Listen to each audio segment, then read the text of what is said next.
Assalamualaikum warahmatullahi wabarakatuh. Sampurasun, pamirsa, tepang deui sareng simkuring Asep Suhanda Nugraha, Causa Indriani, Firman Sahmukti, ti kelas Opat. Tah pamirsa, simkuring sapara kanca baris medar ngeunaan kumaha cara ngagunakeun Google Classroom pikeun guru jeung pikeun murid. Cara ngagunakeun Google Classroom pikeun guru. Kahiji, Download aplikasi Google Classroom secara gratis di App Store atau Play Store.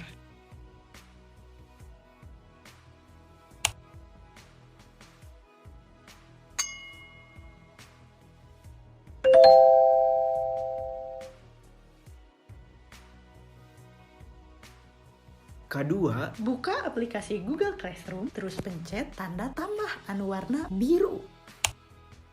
Klik buat kelas, tuluy eusian, nama kelas, bagian, ruang, jeung mata pelajaran.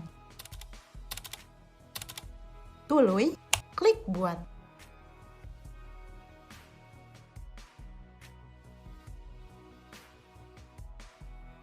katilu, cara ngajak murid pikeun asup kana Google Classroom anu geus dijieun. Carana, klik kelas, pilih bagikeun link undangan, terus salin link Google Classroom-na. Tuluy bagikeun wae eta link ka grup anu aya siswaan.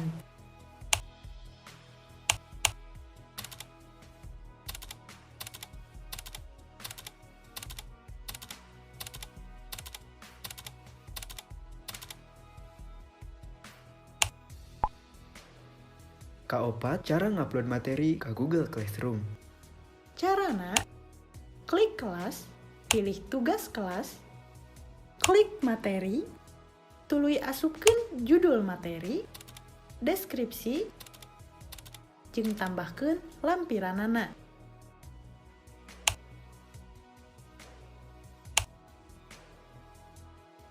Sanggeus lampiranana di-upload, terus pencet posting.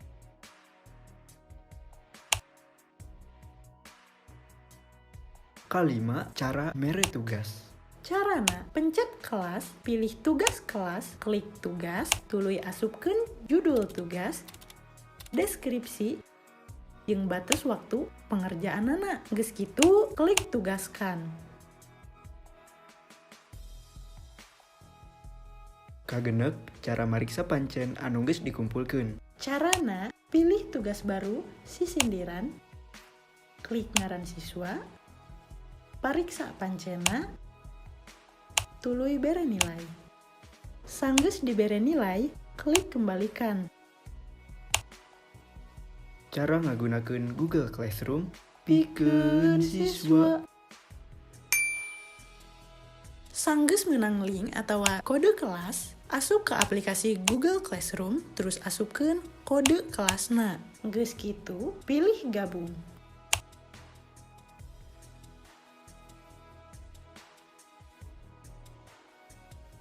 Katilu, cara ngumpulkeun tugas.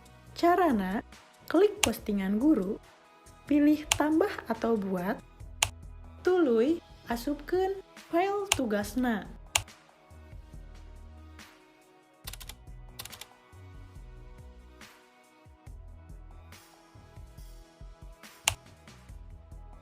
Sanggeus kitu, klik serahkan.